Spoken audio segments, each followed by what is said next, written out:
Welcome to the Veritas Forum, engaging university students and faculty in discussions about life's hardest questions and the relevance of Jesus Christ to all of life.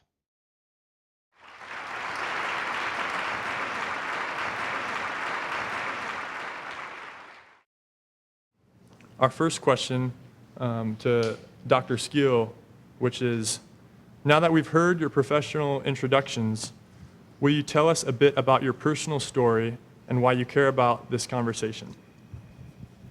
Thanks, John. And thanks to Veritas and all the folks on campus who helped make this possible, and thanks to all of y'all for coming. Really looking forward to this conversation. So the question is, why do I care about this conversation? I'm tempted to answer, the reason I care about having this conversation is it gave me an excuse to come to Davidson, because this is one of my favorite places in the world to come.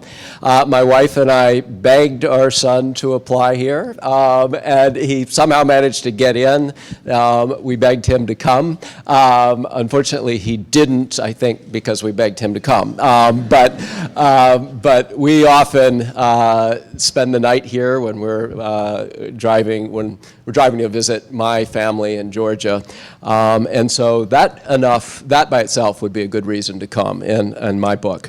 But the other reason that I care about a conversation like this one, in particular the topics we'll be talking about tonight, relates to my own personal story, my own personal faith story, which is part of this question as well, and that is, I went to college many years ago, down the road or across the state at the University of North Carolina. When I went to college, I had really no experience with any religious tradition.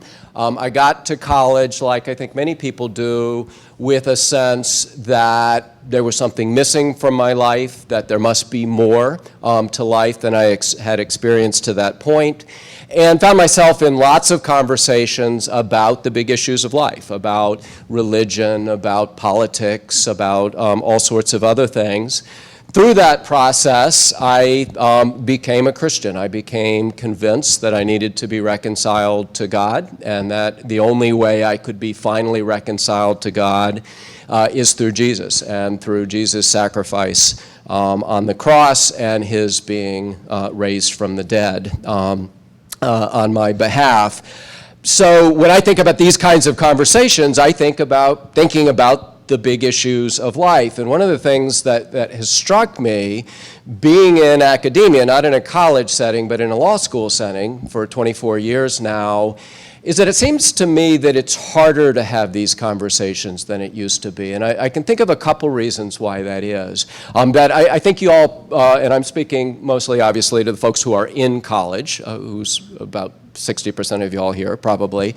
One reason I think it's more difficult, or it seems more difficult, is y'all are so intense and so busy in a way that we weren't 20 or 30 years ago. I mean, we worked hard. I worked hard in college, but there's an intensity level, at least that I see around me, that it makes it hard to take an hour and a half off to talk about these kinds of questions.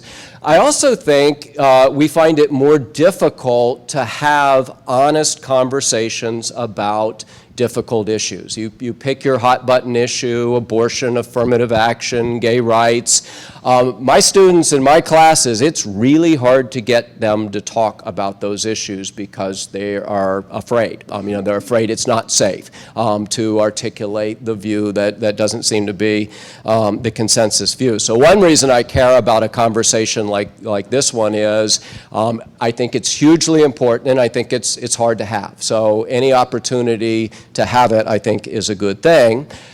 Second reason I care about this conversation is that I feel like it's an opportunity for me to test my own thinking, test my own faith, learn a little bit more from Rizwan in particular, but from hopefully our interaction as well, about why we believe what we believe. And I feel like I can learn about my own faith commitments from that. And then finally, I care about a conversation like this because I really do believe that our source of salvation is in Jesus, and I hope that at least some of you, if you've not thought about that before, will leave here tonight maybe thinking about it a little bit more.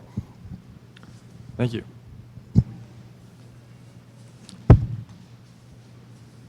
Sorry. Thank you again, John and Veritas Forum, for inviting me. And can you all hear me all right? Okay. Louder? Louder? Okay. Sorry. Dangerous question to ask. I taught 3-hour seminar today, so I'm already like the voice is going down. Anyhow, so I'm not sure you really want to listen to my personal story. If I start telling it, that will be it, basically. So probably picking out element or two dimensions. So I come from Pakistan, which is a predominant Muslim country, and I grew up in what I can call sushi household, Sunni and Shiite. And the broader society is also very much around the time when I was growing up, the debate, Shiites being minority, it was always a issue, a debate that people were having. So the idea of the religious other or coexistence and so on and so forth was not something that I had to wait to come to the US to learn about it. It was already there. And so that's one dimension. And then, of course, I have dealt with Sunni and Shiite Islam, this issue particularly, and now I'm writing a book about this, actually. So that's one dimension. So I think that question of coexistence. Now, the second response, I think, is fairly obvious, that the forum was put together by students. So I really don't need to, almost like it's obvious that this is a conversation that we are having, say students are having, or it's a larger cultural conversation. People are thinking about how to coexist with, and for all practical purposes, for me, the coexistence of religious other or cultural other or racial other, or it's all the same conversation. One thing I try to highlight in my classes is precisely this issue that religion is not a dimension of religion, at least from the non-Western point of view or from the Islamic point of view. It is not a dimension. It's not one conversation among other conversation. It's that's something I will come back to later on in one of my responses. But I just wanted to say that all others, whatever other, and actually now in the class that we are having, the seminar, we are talking about text as the other, not just the human beings. And I think the other is also the environment.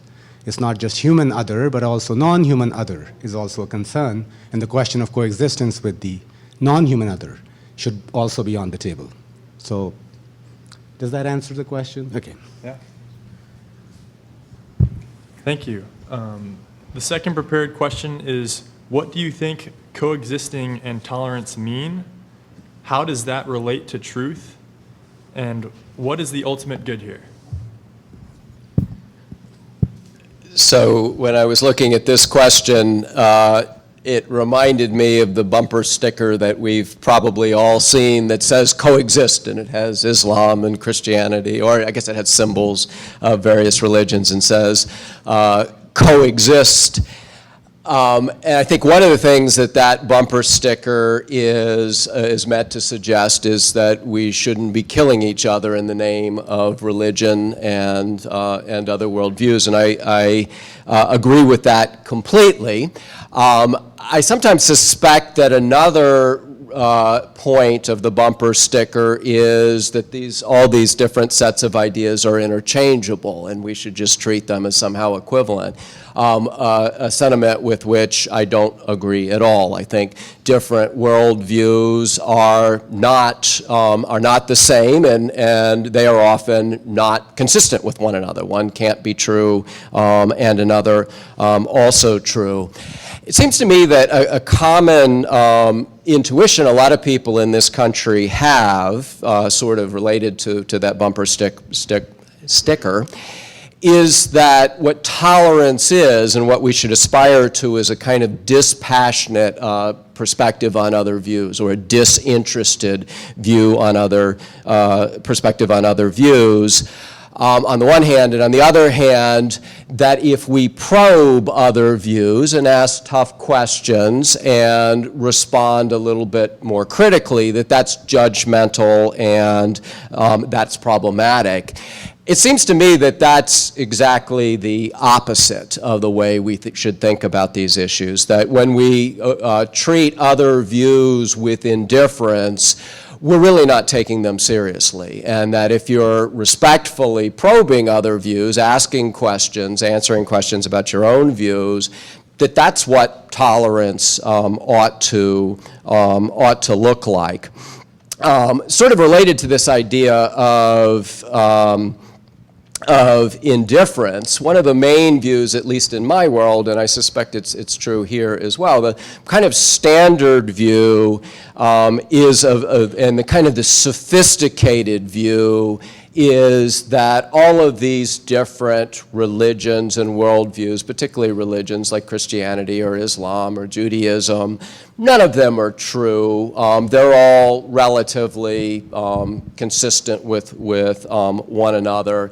And that they should be treated as not true, and or let me back up one step on that. It seems to me that is itself a truth claim. So the suggestion that there is no ultimate truth, none of these views are true, is itself a truth claim, and it's a claim that I know that none of these views are true, and it needs to be interrogated in the same way as each of the different religions that it's purporting to dismiss. And in my view, that's not a form of tolerance, or it's not a form of tolerance to take the view that all of these different views are equivalent, but that what real tolerance is to show an interest in these other views, try to understand them a little bit better, and to challenge them, and to have conversations where we're talking about the things that are most important to us and most central to who we are, and that any kind of tolerance that doesn't leave room for disagreement and debate is not real tolerance. One other thing that I would say, kind of connected to this, and it's closely related to something Rizwan said, and that is there's often a sense that religion is personal, and that we should be drawing a distinction between what our personal views are on the one hand, which we should keep to ourselves, and on the other hand, what belongs in the public and can be debated in the public. In my view, this view is completely misguided, and it certainly is not the case that when the early Christians said Christ is Lord, they were making a personal statement. They were making a political statement. They were saying that our Lord is Jesus, our Lord is not Caesar in the Roman Empire, that you can't draw these kinds of lines between religion and other kinds of public issues that people want to draw, especially in this culture. So in my view, tolerance, a genuine tolerance, is a willingness to engage these issues and a willingness to debate and discuss, and not to rule any of them out of bounds, not to rule any of them impermissible in public conversation. So I saved some time in the first question so I can give a longer answer in the second one, and I hope that's all right. But stop me if, yeah, right? Okay. All right, so what I did was break this question down into these three respective pieces, and the first one is, what do you think coexisting and tolerance means? So coexistence. I mean, coexistence is a fact of life. There's nothing said coexistence. Can we coexist? We already coexist. The question probably we want to say, can we coexist peacefully? Perhaps that's what we're trying to say, but we don't say it. But we already exist, and we already coexist. So that's why we're having this conversation, that we coexist. So it's a fact of life, and so that's the part on coexistence. Now, what do we do with this fact of life is where tolerance comes in. Tolerance is one attitude towards what we do with coexistence. But that's not the only one. So I will just say some of the responses from experience, study, and conversations. One is eliminate that what coexists. We don't want that to coexist with somebody else, so just eliminate that person. Or that thing, as I say, the world of nature, for example. We destroy the world of nature all the time because I don't know why, but that's the issue. Do we want to, so are we tolerating that? I'll come to the tolerance part. So first is eliminate, second is we compete with that which coexists. So competition. Third is ignore. Live as if that which coexists doesn't exist. And there are examples of that. I hope it's clear. I mean, you'll have to kind of fill in the details because the answer is long, unfortunately. And then we can also wish that the other may not exist. And then we can tolerate. Since we can't do any of these other moves, for me, tolerance tends to be, it's still, since we cannot eliminate, I wish, but I can't help, it's there, I may as well tolerate. For me, it doesn't work. For me, tolerance is better than elimination. It's better than wishing, so on and so forth, because it's still true, because I accept the existence of the other. Therefore, I'm not lying, and I'm not just ignoring as if the other doesn't exist. And then finally, so what can we do with the coexistence, or that which we coexist with? I would say we know that which coexists. And for that, I'll just give I think it's coming very straightforwardly from a Quranic verse, which says, O mankind, indeed we have created you from male and female and made you peoples and tribes that you may know one another. Why have we created you different in tribes and nations and so on and so forth? So you may know one another. Indeed, the most noble of you in the sight of Allah or God is the most righteous. So knowing the other, that for me trumps tolerating the other, eliminating the other, wishing the other doesn't exist, ignoring the other. Then the question is, but why no? And one can say, because God has willed the existence of the other. Because other exists, therefore, I have to know it. And I can't deny it, so why no? Why, one can ask that question. And the other related question, why know the other? Because other is not completely disconnected from me. And again, I cite a Quranic verse, O mankind, fear your Lord who created you from one soul. You mean humanity here. All humanity is created from one soul, which means, and in this sort of my reading of the Quran, the other is not unrelated to me, unconnected to me. Other is both independent of me and related to me. What do I do with it? I know it. And then finally, relation to truth. So I think this is where things get really complicated. Usually when we talk about truth and love as opposed to one another. Truth is one thing, love is another. Those who are talking about tolerance or loving the other avoid the question of truth. I think I'm with David on this issue. They're reluctant to posit it, and they actually would like other people to give up on their truth claims because we just need to love. So we love without truth. The other response is those who would assert truth and then they tend not to love. They can't love anymore. So I think both are important. There's more that I can say, but later on. Final point I want to make, the relationship between this truth and love within the Islamic tradition. In my reading of the Islamic tradition, God is simultaneously love and truth. Therefore, ultimately, what appears as two things, two analytical categories that are unconnected to one another, actually are not. So to me, it seems it's a question of consciousness. What is that consciousness that can relate truth with love and can love truthfully and posit truth lovingly?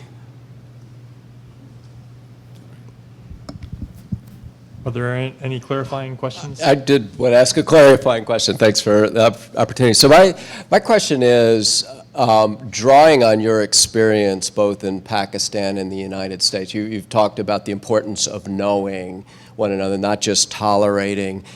How is it different? Is it harder to achieve that in America in some ways than Pakistan, or vice versa? And I'd love for you also to say a little bit more by what you mean, as to what you mean by knowing the other as opposed to simply tolerating.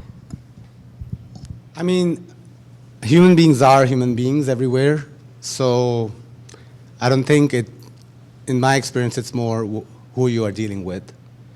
And as I said, there are certain forms of truth claims that almost make love impossible, tolerance impossible. There are certain claims of truth that, so it's not simply about an attitude, but also the content of what one's belief is, that certain forms of theology, certain perspectives, so stronger forms of nationalism would, for example, not let other nations exist. That's also an experience coming from a country that is under drone attacks. So there are many different, I'm just saying again, as I said, religion is just one dimension, but issue I think is more about both the attitude with which, but also the content of the truth claim. If the truth claim is such that it leaves no room, and I have a counter question for you actually. When you said the only way to be reconciled with Christ, with God. When you say the only, I put the line under the only, and once you say that, so how, in what way then tolerance can be posited from within that point of view? Did I answer your question? Yeah, and then you did the main thing of asking a question as well, which is what a problem when you have two professors together. When it's just, when I'm the only professor, I say, you can ask me a question, I ask you questions. So the question I think is what room is there for knowing the other when you, as I do, posit an absolute truth claim such as Christ is the only way to be reconciled to God? I mean, I think that there, well, first of all, I believe that we're all made in the image of God, whether or not we accept Christ as the way to be reconciled to God, and that we're all loved by God, and that has to affect the way that I deal with the other. The other is not simply someone who has nothing in common with me. The other is someone who is equally loved by God. And so I think there is a very strong basis for honoring and maybe even knowing, although not quite as knowing perhaps in as strong a way as what you have in mind, but there is a foundation for relationship that I would call knowing, even though I believe ultimate truth to be different from what you believe it to be, that I believe your understanding of truth is in one respect flawed. In many respects, I would believe it's not flawed, that particularly as between Christianity and Islam, there are many common points. So I guess that's the way I would answer. I would answer by saying it is possible to know there is a basis for relationship in that we are, each of us is loved equally by God, but to be ultimately reconciled with God, I believe the only way that's possible is through Christ and acknowledging our need for Him and the sacrifice He made for us. Is that? No, that's good. Thank you. The third question is, can we talk about religion or lack of religion with people who differ from us? And if so, where and when? And are there appropriate or inappropriate spaces or ways of going about this? So I'm going to answer this question with the negative part, that's a little piece of the question, and that is, are there times when it's not appropriate to share your deepest belief? And my belief, I'm going to state this slightly more strongly than I think I ultimately would put it. My belief is yes, that there are times when it's not appropriate to share your deepest beliefs. And in my view, there are two areas where one needs to be very cautious. And the two areas where you need to be cautious are areas where there's a power issue, and areas where there is a limited relationship. So in my view, power and relationship are the two key factors.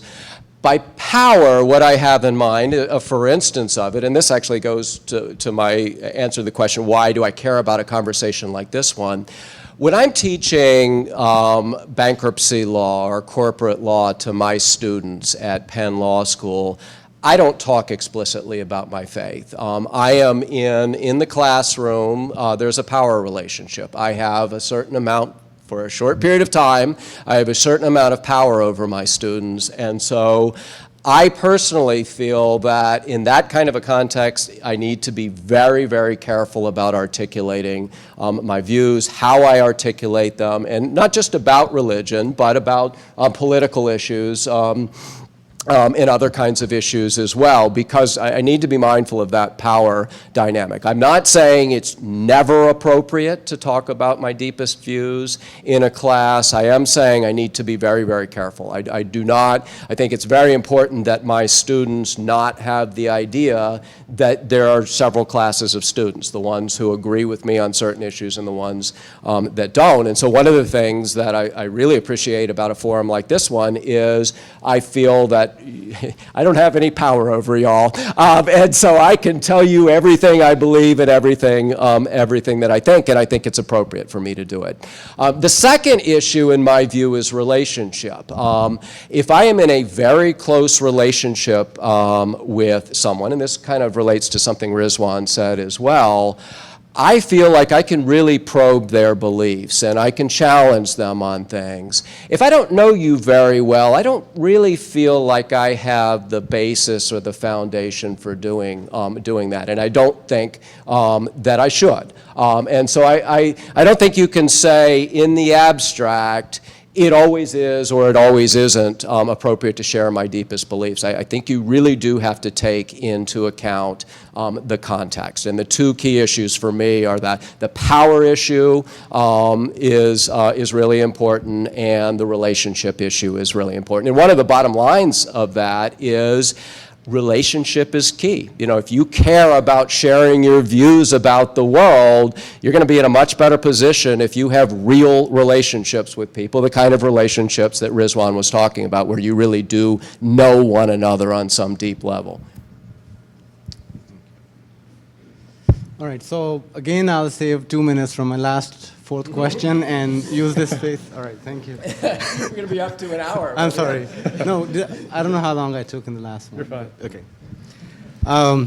So my immediate response to can we talk about religion or atheism, lack of religion with people who differ from it, it's like immediate gut response, why not? We talk about everything else, so why this question is somewhat unique, that religion, we have to sort of bracket it. Again, here, my personal experience sort of is more at play. I come from a society where religion is talked a lot about, and there are hardly any spaces where you don't talk about it. Maybe not in the restroom, but every place else you could pretty much talk about religion.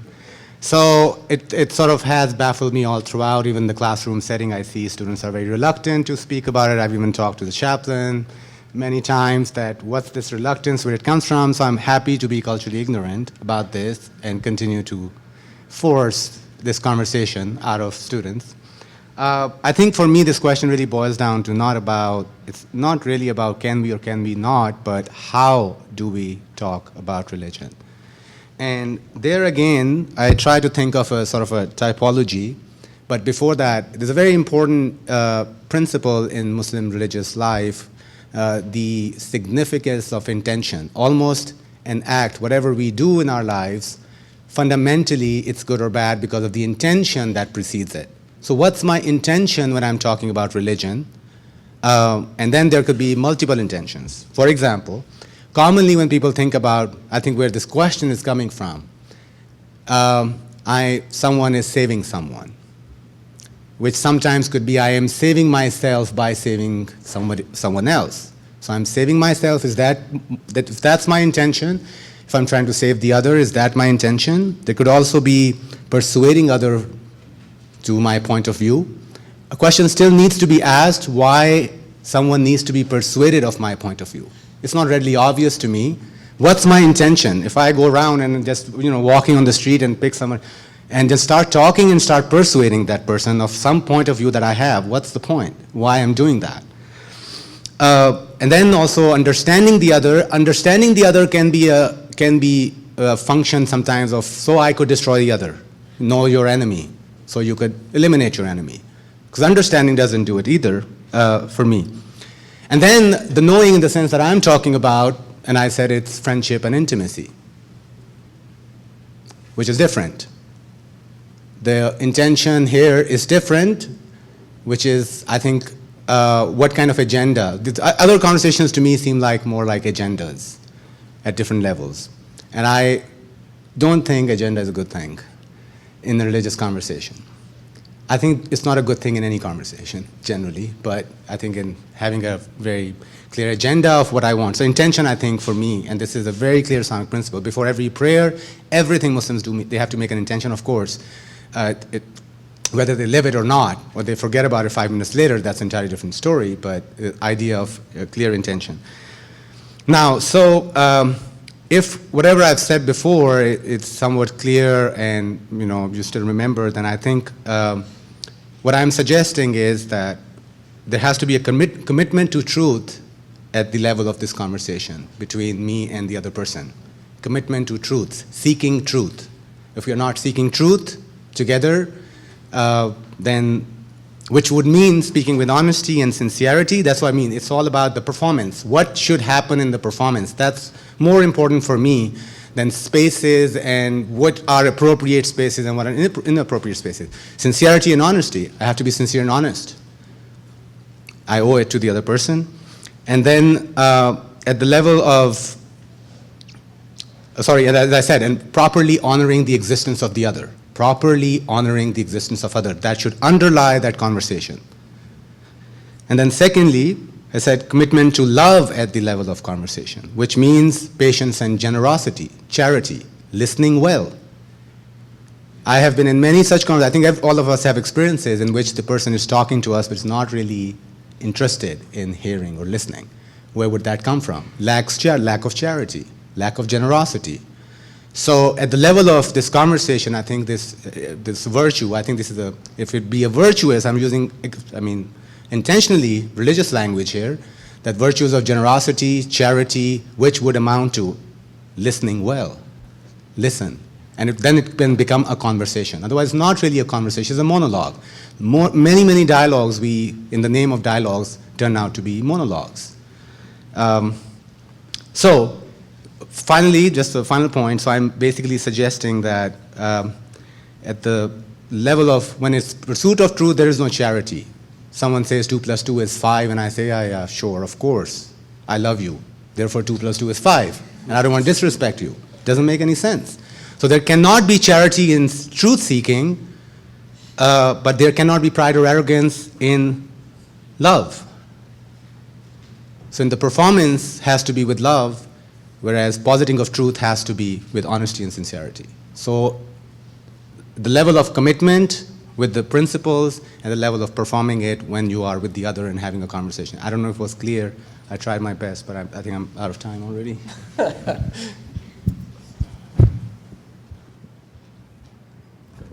All right. The fourth question is, how does your religious background influence your answer? So this is the one where I think I'm going to give back all the time that I was taking early. You're saving time. It's time for me to give it back, because when I got to college, as I've already alluded to, I didn't have any faith or religious background, and it's pretty tough, because we go to college so that we can rebel against what we're taught, and we can think about things freshly, but I didn't have anything to rebel against, because I wasn't really taught one perspective or another. But one thing I would say is that one thing I greatly appreciated about college was the chance to have robust conversation about difficult issues, and it made a huge impact in my life. So although in answering the last question, I was talking about some times when it's not a good idea to share your deepest beliefs and your deepest commitments. When you're not in a imbalanced power relationship, when you are in relationship with one another, it's a great opportunity to share those things, and college was that to me in spades. The other thing I'll say about this is not so much my own religious background, but one of the things I dabble in some is constitutional law of church and state in this country, and I write a little bit about it, mostly at a popular level rather than a scholarly level. But a number of the disputes that have come down the pike in the last couple of years have been over things like the pressure that people feel in the military in some contexts to identify as Christian, and so that's something that I feel really troubled about, because that is my tradition, and yet I worry about those concerns because I think the military is an imbalanced power relationship, and that ought to be something that we think about when we talk about sharing our deepest commitment. So in some respects, my religious background plays more of a role now in how I think of these issues than it did earlier in my life. And it seems to me that these are really, really fraught issues in every direction, that there are dangers in every direction. But on the other hand, there also are huge opportunities for robust conversation. And I think at the end of the day, if we can't have these conversations in public, people are going to have to sort these things out in private, and I think we're a lot better off if we have the conversations in public under appropriate conditions. All right, so that's the hardest question. So I was smart enough. I took time in the other three. So it's very hard, I think, for how it influences. I would say, I think the pluralistic. To probably everyone's surprise, I read the Quran as a more pluralistic scripture than any other, actually.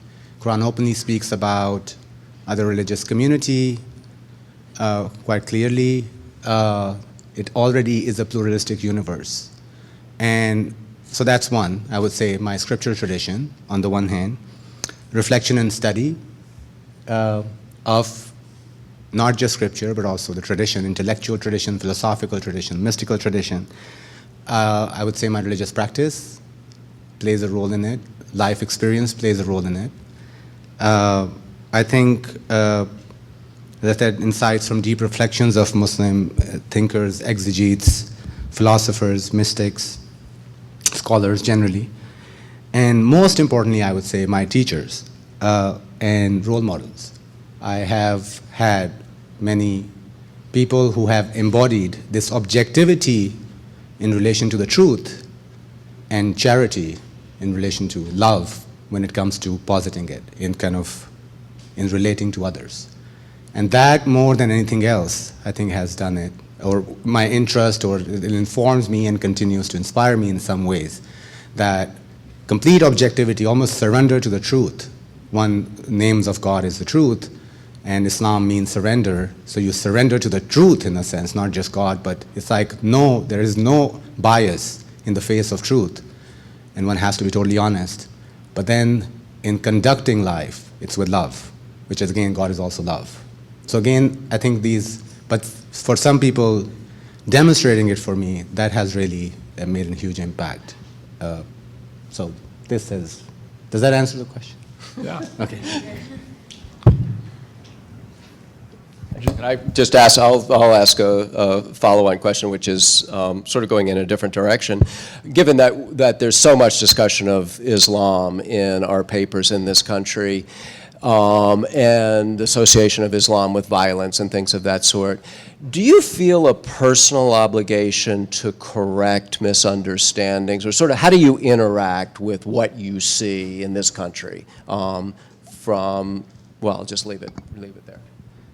I mean, I'm not sent to save Islam or save God. God can take care of himself, and if Islam is a true religion, he'll take care of the religion itself. So I don't have to worry about these things. So I worry about my classes and what I have to write, and so I try to stay away from that. And if the conversation comes up and a question, so I think I try to be honest in giving answers, and if that helps in some way, that's fine. If it doesn't, but I don't I don't like defending anything. I don't even like defending myself. So,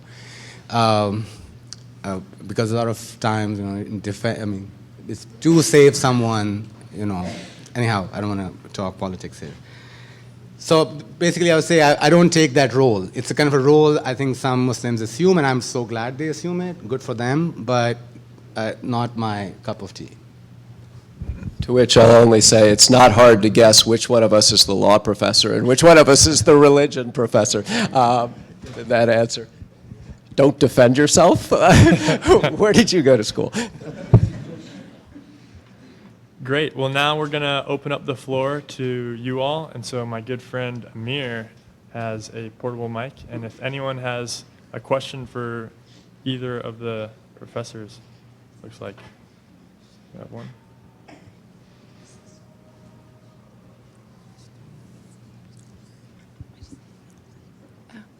Okay, I just have a question for you guys. We've thrown around the word truth a lot, and so I'm just wondering how you guys would respond to the question of what is truth. And I think that that's different from saying what are truths or what is true, but just kind of looking at it as a definition of what is truth. And then going off of that, just wondering how you guys would approach looking at absolute truth within the confines of our own culture. And so this idea of cultural norms kind of dictating for us what is true. And so how can we step outside of that and step outside the biases of our own culture to discuss what is absolute truth?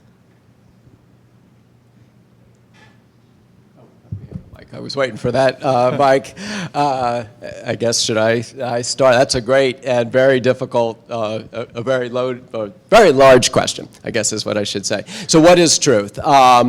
So the way I would define truth is the objective moral structure to the universe, to use a sort of, at least a starting point definition. And so if we're arguing about whether there is truth or not, we're arguing about whether there is an objective moral structure to the universe. And the common view in our world, the educated Western world, is no. And you pick this up at the end of your question, that that all views of reality reflect the perspective of the person that holds them, and there is no view that's absolutely true.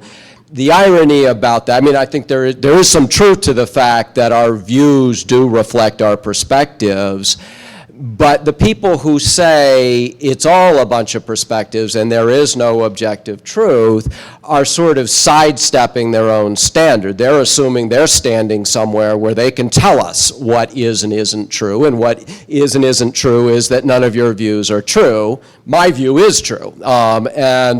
It's kind of an incoherent perspective, but it is a very common perspective. It's incoherent from in a couple of senses. One sense is that it assumes there's an objective position from which we can judge everybody else's limited perspectives, and that so-called objective position is modern, Western, educated, elite culture, and that's a perspective too. So that's one thing I would say. The other thing I would say is I don't think anybody really believes that. People who say that there's no truth, there are no objective standards, invariably smuggle in their own objective standards. So a great example of this for folks who read a little bit of philosophy is Richard Rorty. Richard Rorty was a philosopher, died a few years ago, who became famous for this position that there's no objective standpoint, there's no objective truth. But when he was pushed into a corner by the end of his life, he started saying things like, well, democracy is the best system of government, and he had this whole list of objective standards that he believed to be true. So the short answer to your question from me would be, is there an objective moral structure to the universe? I believe there is, and I think we're limited often in our discernment of it, but I absolutely believe it's there. Many people don't, but I don't believe the people who don't. I don't know anybody who really acts as if they don't think there are objective standards. There's always an objective standard lurking in the background somewhere. We don't have a mic. I just wanted to ask you, do you have some notion of truth? Like, would you say when the word truth is mentioned, I mean, you have a notion of truth, or the word truth itself, the category truth itself is empty? Which one? Which? I'm saying do you have a notion of truth? Like, when you say truth, right? It can be a complete abstraction because it's my truth and this person's truth is different, or something is true for you or not. That's the kind of question I'm saying.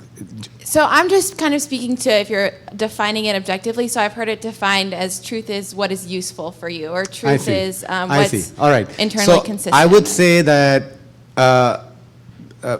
for me, truth with a capital T, which I said is God, al-Haq in Arabic, is that which connects all the different truths or give meaning to other truths for me, if it makes any sense. I'm saying if I say the truth means God, then it's like one abstraction replaced with another, because we don't know what God means anymore. So I'm trying to say that those little truths that we posit on a daily basis, our experience of love, for example, that which connects the different threads, the different pieces of our life into one narrative, that is truth with a capital T for me. And if that missing piece, if it's disconnected, then it's scattered, life is scattered, we are scattered, and we coexist, we either tolerate or kill or so on and so forth. But I'm just saying that which connects everything in existence to one another and give meaning to our consciousness or our awareness of, that for me is the truth. But that is the truth, because it's the truth that can connect these things, just from my point of view.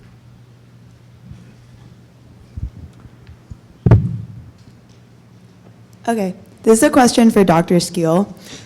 So we've talked a lot about tolerance in its various forms, but I'm really curious about intolerance. So how do you respond to acts of intolerance by other Christians? How do you relate to those Christians of the same tradition as you? Or not, maybe not the same specific tradition, but the same religious background. When they're actively expressing their intolerance through violence or hate, and how does this impact the way you relate to non-Christians? So that's a lot of questions rolled into to one. So the core question is, how do I respond to acts of intolerance by other Christians? So one way I'm gonna tell you sort of how I think of responding, and also how I think about this existence of and the unfortunate frequency of intolerance by Christians. So how do I respond? The way I respond, given what I do, is I tend to shed light on it in various ways, such as writing about it, what I perceive to be intolerance. We might not always agree on what's intolerant and what's not intolerant, and making clear that, in my view, that is a deviation from the Christian message, not an adherence to the Christian message. And that's going to be the second part of my answer. So part of it is sort of what do I do personally? What do I see my role is? If I was in the face of it, I would like to think that I would say something, and that I would not hesitate to criticize someone who shares my views at some level in the same way I would someone who doesn't share those views. But more often, the way I engage personally is in a scholarly and a writing way. And so I write a lot about, one of the things I write a lot about is what I perceive to be Christians' misuse of law in this country, and passing laws that I think are quite destructive in many ways. It's one of the things I've written a lot about. So that'd be the first answer. Where I sit, what do I tend to do? The other answer is, how do I think about this, and how do I respond to this to the world? I'm talking to somebody who's thinking about whether Christianity is true or not, and they say, well, look what happened in the Crusades. Look what American evangelicals have done in the last 10 or 15 years, of which I am one.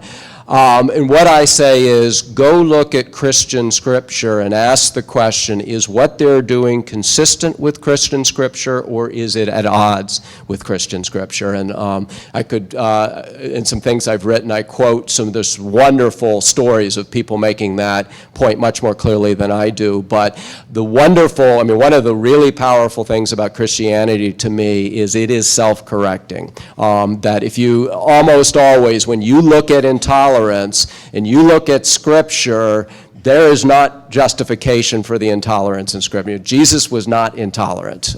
Jesus was exactly the opposite. And so when you see Christians acting in a way, if we would both agree that it's intolerant, as I said, we might not always agree on what is and isn't intolerant, nearly always it's Christians who are denying the truths of their religion, not Christians that are pursuing it. So when you look at things like slavery and some things that have happened in this country more recently, those are denials of the truth of Scripture, not fulfilling of the truth of Scripture. So I think that's the way I'd answer that.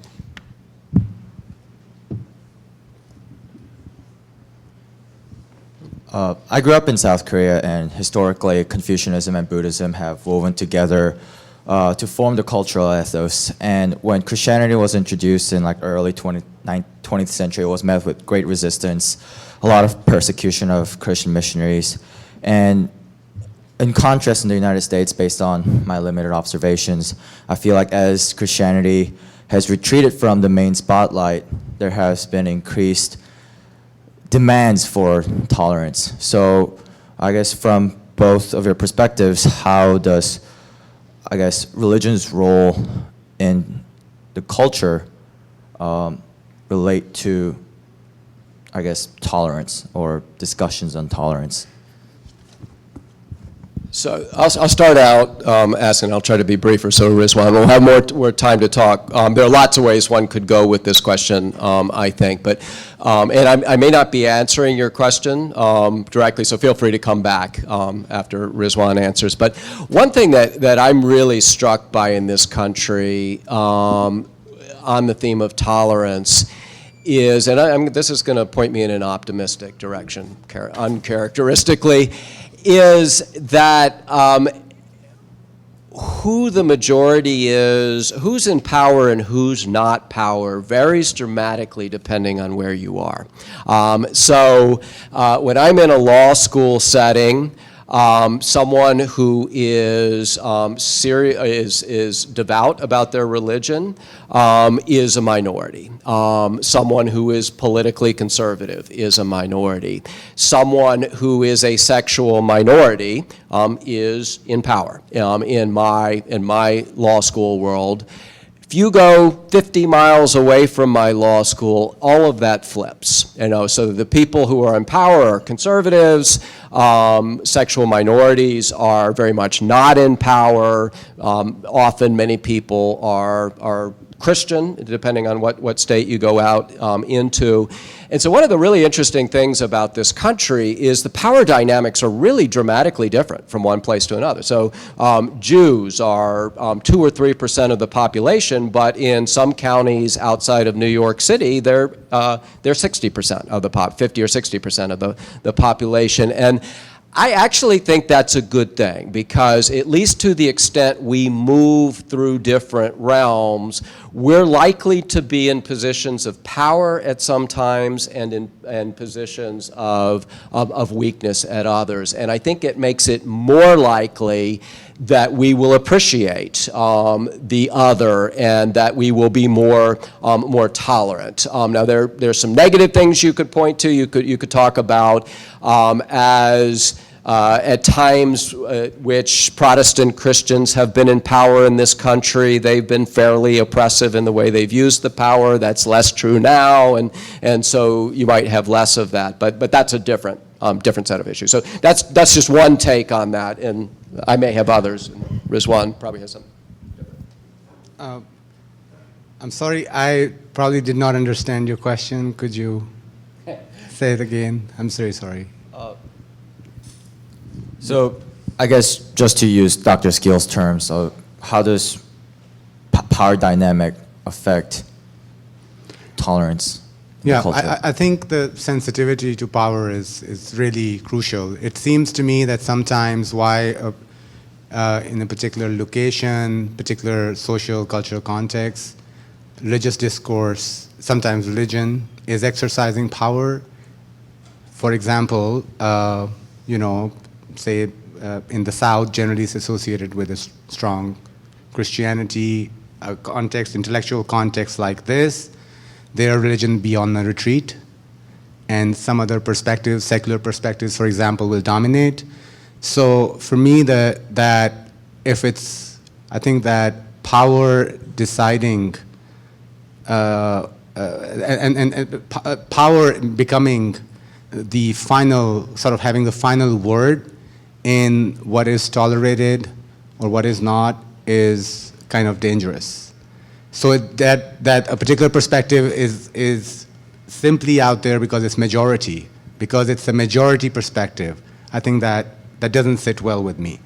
But again, we have been criticizing power for, I mean, at least the Western tradition has been for 500 years, minimally speaking, since the Protestant came up. But I don't think we can never ignore the issue of power. I'm simply saying majoritarian exercise of power that dominates a particular perspective, and it's not built on persuasion, it's not built on making it, appeal to those who don't share that. That's an entirely different exercise than use of power. So I am with you on sensitivity to the power dynamic. And I think whether we are within a religious point of view, within a religious society or non-religious society, it's usually power that trumps in a conversation. It's the perspective of the more powerful, it's the perspective of the majority. If majority is powerful, that will trump. So I don't think it necessarily says anything about the truth of the perspective or its depth, which needs to be assessed independent of the power that is used to spread it. And my biggest example is spread of Western culture across the world, and all traditional, including my own culture, which has been destroyed. So I try to bring this. This is not just a religious problem. This is not just, religion is not just one conversation. Power plays out wherever human beings are. Human obsession with power, with money, with everything. I mean, all religious traditions have been talking about and telling people, be aware of that. These will be things that will be dangerous. These are temptations. So spread of Western culture is not necessarily an expression of its superiority or its good content, but of its economic and military and so on and so forth, power. Does that, okay. I've tried to, I'm sorry it's too late now. I'm really tired and I'm not here. I think in many ways, Dr. Zamir's response applies to the question that I'm about to ask. So I want to direct this primarily to Dr. Skeel. Now that we've kind of talked about power a little bit, I was just wondering what your perspective is on the relationship between religion and politics with regards to tolerance. So relationship between religion and politics with regards to tolerance, and I'm not sure exactly where you're going with that. Primarily, I would say just to what extent do we have perhaps responsibilities to other people of different faith backgrounds in the political realm, or to what extent should we allow our ideas of absolute truth to govern broader groups, I guess? So it's a great question.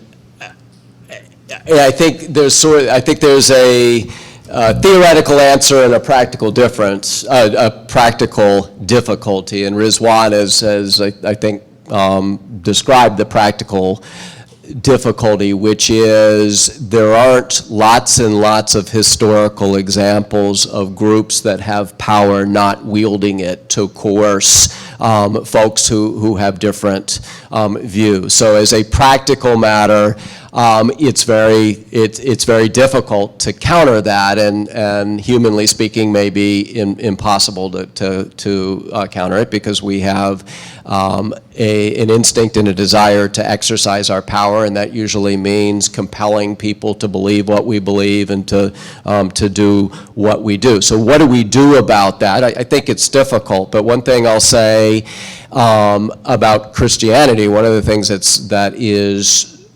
one of the many things that's so remarkable about Christianity is that Christianity, at its core, flips the normal power dynamics on its head. So who is the source of salvation in Christianity? Somebody who wasn't powerful at all. It's somebody who was crucified on a cross, which was the most embarrassing, shameful thing that could ever happen to you in the Roman Empire, was to be crucified as if you were a criminal. And the message of Christianity is that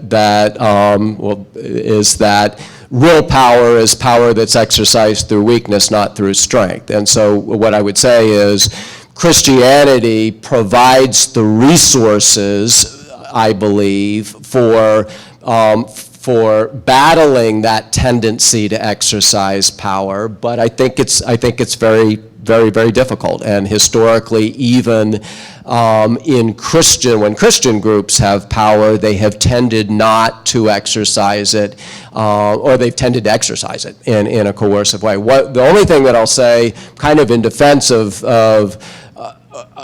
our historical tradition, is I think there is a little more hope on that dimension now than there has been in the past. And I think there are a number of reasons for that. One of the reasons for that is I think we have a different kind of sense of the other than we used to have. I mean, 200 years ago, the fact that people would care about dying human beings somewhere else in the world in a completely different culture was kind of unfathomable. But that's not unfathomable anymore. So, and so we have much less of a sense of people who are in different countries as being inherently different from us than we used to have. And so in some ways, the normal power dynamics are softening a little bit. I think we have more of a sense of harm, and harm to one another, harm to the environment, harm to other beings, than would have been the case in the past. So I think there are some promising sides, and from the perspective of someone who believes that Christianity is truth, I would point to the fact that Christianity has the resources for understanding power in a completely different way. Jesus said that he who the way that you exercise leadership is through being a servant, not through exercising lordship over somebody. That goes against our human inclinations, and so the track record is not great of living that out. But I think things in some respects are better than they've than they've been in the past. But I think this is an issue we're always going to have with us in this world. It seems that both Christianity and Islam have a vested interest in this idea of truth and love. I was interested, do you guys see these ideas as in opposition to each other, or are we supposed to hold them in opposition, or find a tension between them? How does that work out in both Islam and Christianity, this idea of truth and love, because it's mentioned in both? So I'll be quick with my response. I think I'm far from an expert in Islam, so I can't speak to Islam except very superficially. But I think, certainly based on what Rizwan has said, and my sense, there are some points of overlap. So Rizwan has already made the point that truth and love he believes to be connected. They're connected in Christianity too. I mean, we're told that God is love. We're also told that Jesus is truth, and one of the remarkable things about Christianity is that truth is a person. I mean, there is objective truth, but truth also is a person that brings the idea of truth and love together. So I don't think there's any tension between them at all in Christianity. I know there are lots of big differences between Christianity and Islam, but I suspect this is a point of commonality, at least to some extent.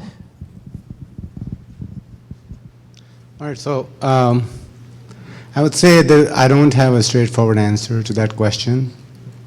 I would say it's something I am interested in, and something, it's sort of like some of those things that you see something there, but you don't really what that is, but you know it's related. So for me, the conversation about truth and love, and justice included, because we sometimes forget about justice and its relationship to love. They are also pitted against each other, justice versus love, which one, or at the expense.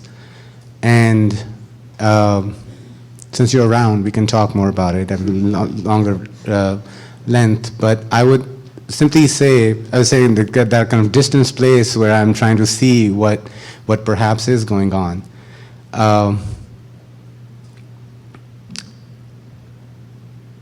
I think these are almost like within, okay, I'm going to say it. Islamic tradition, within the Islamic tradition, truth is simultaneously very accessible, open, out in your face, and also mysterious and deep to be discovered. And I think the love, from one point of view, is no different actually. Love is all around in every little thing. Why I'm drinking water, one thing is like, oh, I'm thirsty, but thirsty means what? Desire is what? It's love. I'm just saying that it's so much around that it's not to be seen almost. So I'm just positing one way in which I see there's this kind of deeper levels of deeper truth, exoteric, esoteric distinction that is made within the Islamic tradition. Those who, have taken a class would probably know a little more about that, hopefully. And same with love. That on the surface, what appears as just something that we do is usually done with the intention of love. But whose love? Sometimes me loving myself, sometimes me loving the other, sometimes me loving God, where the intention is what the true performance is versus what I think I'm doing in the moment. So I'm saying that there is a layers to both the question of truth and understanding of love here. And that level, that gradation, and that creating these levels actually, which you can, if you make it higher and all the way up, then I think that's where we posit God as truth and love simultaneously. The ultimate mystery. One question that, Muslim mystics have asked numerous times, saying, when I am loving my parents and my, say, spouse or my children, are these different kinds of love, or is only one love out there? And these different loves are an expression of that one love. If that's one, and all love is one, then the fundamental definition of the Quranic God, that God is one. And if this is all the performance of love, then this ultimate love with a capital L then becomes God.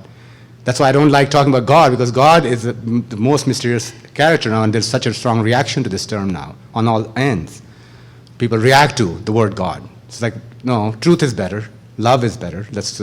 In a sense, I'm saying different levels of truth and different understandings of love.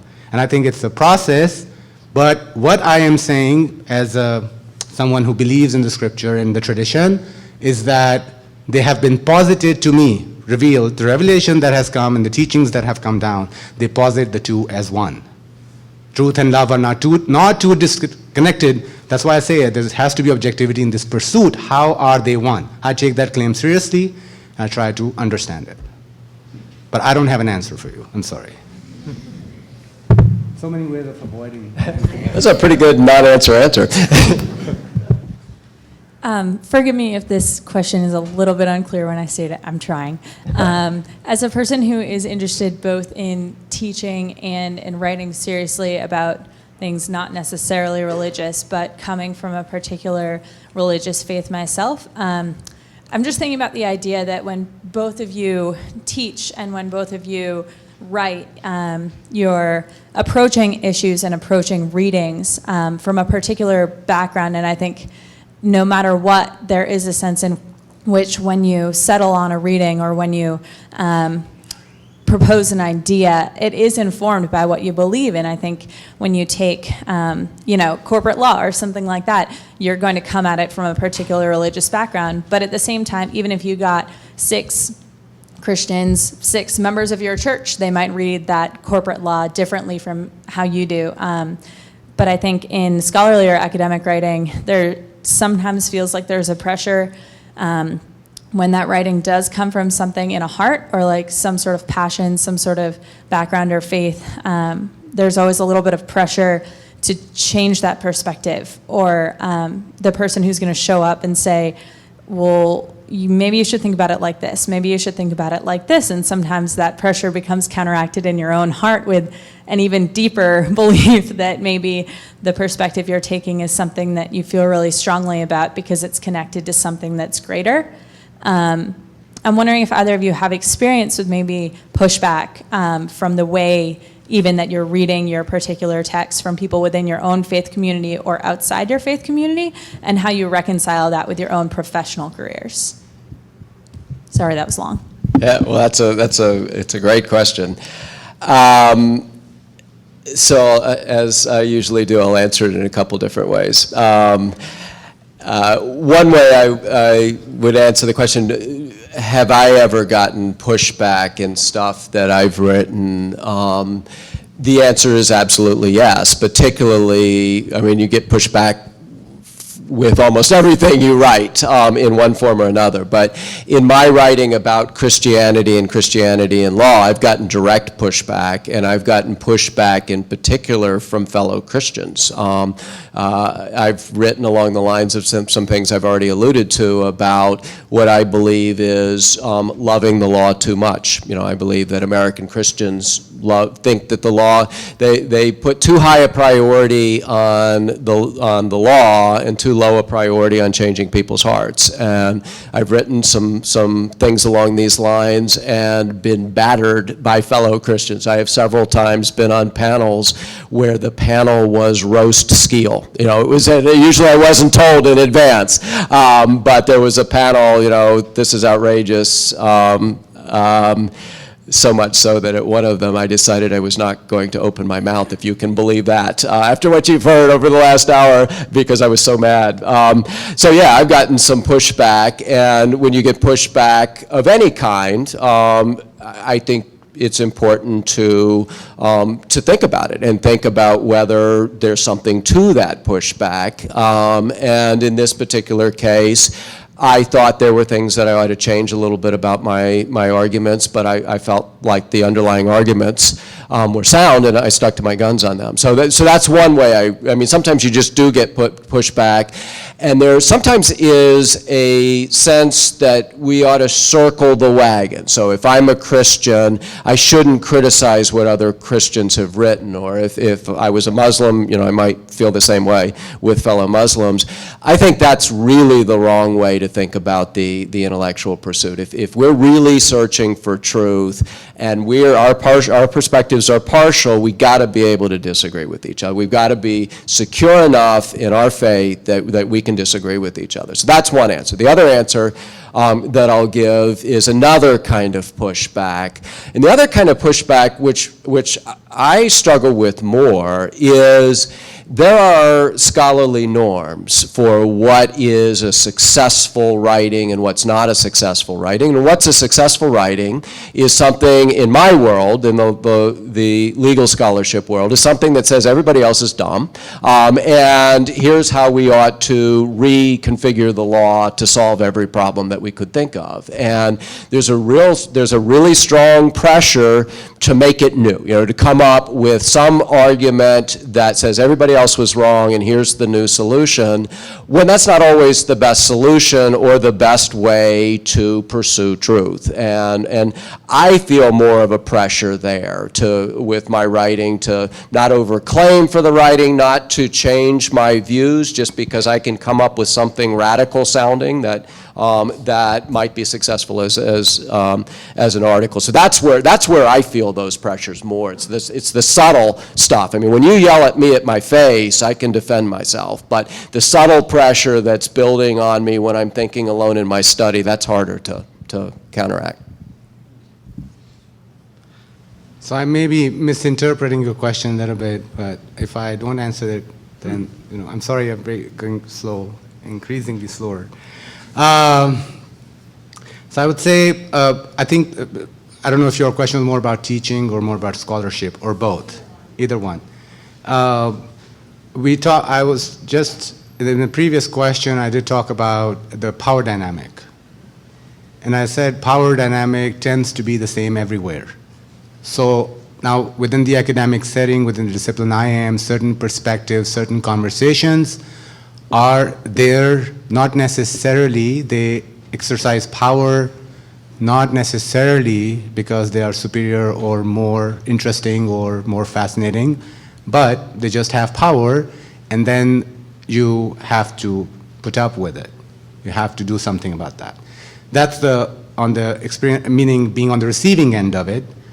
When it comes to teaching religion, again, as I said, this context is different. First, I'm talking about how I experience the barriers in my work, both in teaching and then I'll try to explain what I do with it, right? So that's one part. On the scholarship front, I think certain conversations, if generally speaking, if religion is criticized, it's a good work of scholarship. Being critical means criticizing religion, not necessarily explaining it necessarily. Like if you have within scientific enterprise, explanation plays a huge role explaining a phenomenon. So religious traditions, big religious traditions, posit a major challenge to get a scientific study saying, explain to us how in the world right now we have 1.5 billion people who believe in something that a guy said in the 7th century that I received this revelation, now you have 1 billion strong. Now that cannot be explained away in some scientific way, but this critical approach to religion would kind of undermine the act of revelation itself. Revelation doesn't happen. Therefore, your conversation about religion will begin when revelation as a category is out. That then becomes an intellectual perspective. All truth is in history, but we're not really explaining the phenomenon. What really happened? Same with, say, on the Christian side, death and resurrection of Christ. Resurrection is a big debated issue within the Christian scholarly tradition. Scholarly study keeps challenging the notion of resurrection, happened, didn't happen, or so on and so forth. So the miraculous dimension. So that cannot be explained away. Now, if you were to insert yourself as a person who believes in that, or not only believes in it, I see actually we haven't really explained that phenomenon. But that question cannot really be asked, right? And then you survive. So the power dynamic, you have to be aware of it, and then you have to live within it and find your own way of doing, say for our case, getting tenure and so on and so forth. I have to publish a few things. And so on, that's how it goes. When it comes to teaching, I would say, again, this awkwardness about the conversation of religion, that I have to face that. I used to be an accountant. If I were teaching accounting, I wouldn't have to worry about anything. I can say whatever I want. When it comes to religion, sensitivity is really high. It's a culturally sensitive topic, not so much from where I come from, so I have to be very overly cautious because I tend to be candid and that doesn't work. So, and then on the other side of, now that I'm doing it, if I'm teaching, I said what I said before, that for me, religion is not a category in terms of some beliefs that we do, it's in the performance. And for me, when you're teaching is an act of generosity, charity. I don't use these as like cliche terms. They're really important. Have to be charitable, I have to be forgiving, I have to I have to really keep giving the benefit of doubt until I cannot. And also teach with integrity, because it's not like everything goes. There has to be an issue of integrity and truth and love, an act of it's both, and it's a transmission because you're sharing knowledge, but it has to be shared with love, which would imply really putting up students disappear, their computer breaks down, I wouldn't come to class, they're having a party, whatnot, 1,000 things. And continuously you have to. So I think that at the level of doing it, it becomes more an issue of try to do it virtuously. Virtuous means virtuously, which would mean doing these things. But while also being aware that we are within power structures, and power structures are at play, certain things cannot be said, certain things cannot be posited, and also being aware when other people are. Say in my classroom setting, if a particular student is feeling the burden, I cannot say so I try really hard to get everyone to be able to say and express themselves, which means developing trust within the classroom setting. If students don't have trust among each other, then they wouldn't speak their mind. So developing trust is so crucial within communities for coexistence, for tolerance. So within a classroom setting, it's the same issue where students don't trust each other. So making each other friends, becomes so crucial for the success of the class. Now, this was probably all the way off from what you asked, but no, okay. Yeah. I think that's all we have time for tonight, but thank you very much, Dr. Skeel and Dr. Zamir, for joining us.